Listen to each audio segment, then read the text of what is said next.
Coca-Cola CEO James Quincy's heart may have skipped a beat the moment President Trump announced that current tariffs on aluminum would double from 25% to 50%. While cans may seem like a mundane detail, they are essential to Coca-Cola's operations, particularly in the US. No one could have predicted at the time just how significantly these aluminum tariffs would impact the global market for Coke cans, but it certainly sent a chill through Coca-Cola's headquarters. This development has sparked debate over whether the move will truly benefit the US metal industry or instead cause a chilling effect on grocery shelves. On May 30, 2025, whispers began circulating in the White House about an imminent increase in tariffs on steel and aluminum. That morning, President Trump confirmed the rumors at a Pittsburgh steel mill, announcing to applause, "We will not build this great country with inferior imported steel. The current tariffs will be doubled to 50%. While it was a celebratory moment for some, the implications were dire for Coca-Cola. Quincy, reportedly glued to his chair as he heard the announcement on TV, knew immediately that this change could wreak havoc. The new 50% aluminum tariff posed a serious threat to Coke's production line, far more disruptive than the 25% tariff introduced earlier. Aluminum is the core raw material for their cans, and Coca-Cola's heavy reliance on imported aluminum had just become a serious liability. Coca-Cola is a giant in the global beverage industry, but a large portion of its profits still come from US operations. In this context, aluminum imports are not a small matter, they are vital. Billions of cans are sold in the US each year, and a significant portion of the metal in those cans comes from countries like Canada, Brazil, and parts of Asia. Though the US has some domestic aluminum production, it has shrunk in recent years, making imports the more viable option. President Trump's crackdown on aluminum imports, aimed at revitalizing domestic metals, has made raw materials more expensive and harder to access. Back in 2023, when the 25% tariff first hit, Quincy had already expressed concerns. At a press conference, he warned, "The cost increase in steel and aluminum will be reflected in the cost of cans, the most critical part of our production line. We may have to review product prices." The company implemented gradual price hikes, with 12 packs increasing by around 3 to 4%. But the 50% tariff changes the game. As Quincy put it, a 25% duty is hard enough to bear, but 50% nearly doubles the cost per box, making short-term planning nearly impossible. People might wonder why Coca-Cola, with its vast global network, would be so affected. The reality is that despite its international footprint, the US remains a massive and critical market.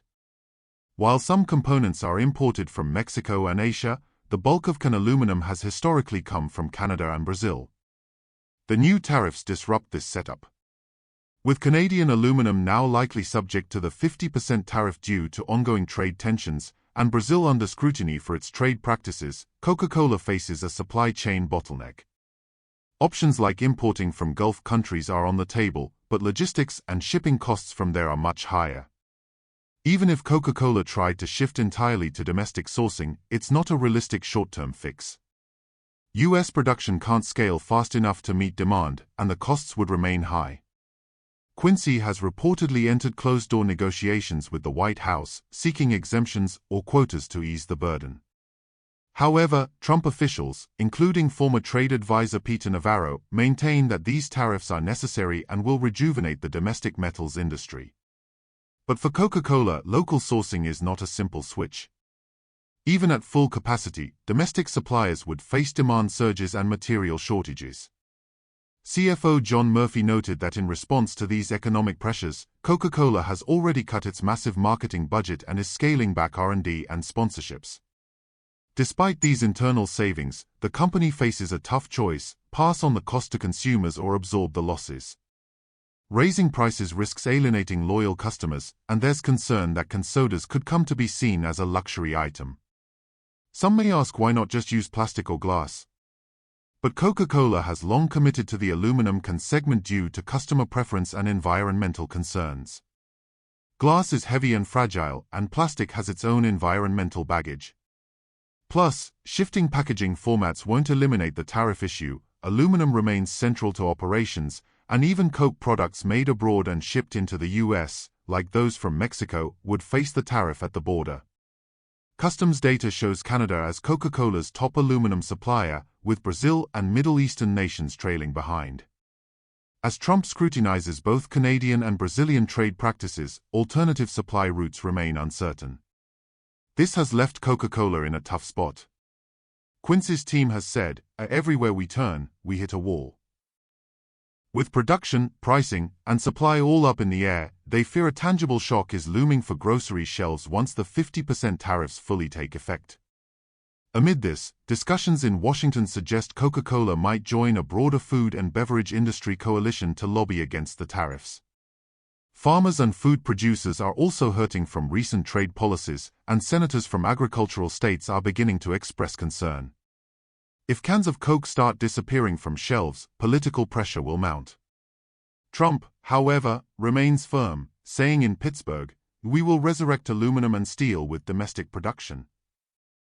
Quincy doesn't share that optimism, noting that new facilities would take years and billions of dollars to become fully operational. The U.S. could be stuck with a 50% aluminum tariff for years while waiting for domestic capacity to catch up. Public opinion is divided.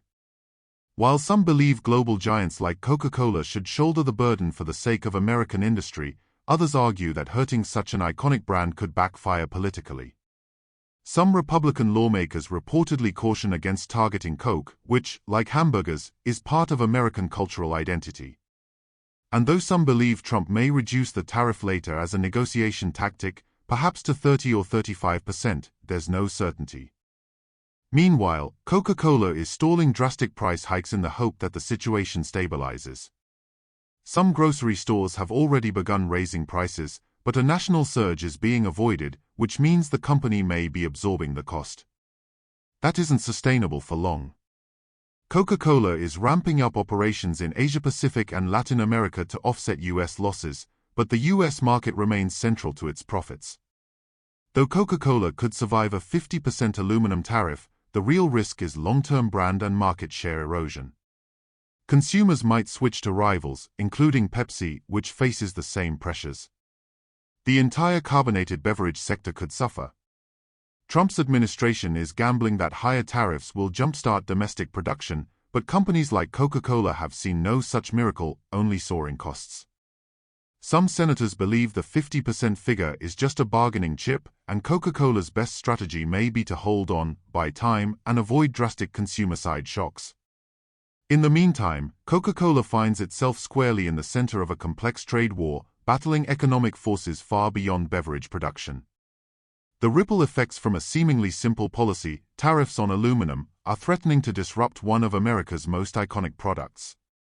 As Quincy says, the act of opening a Coke with a burger is an American ritual, but if tariffs make that kind of luxury, both the company and the consumer lose.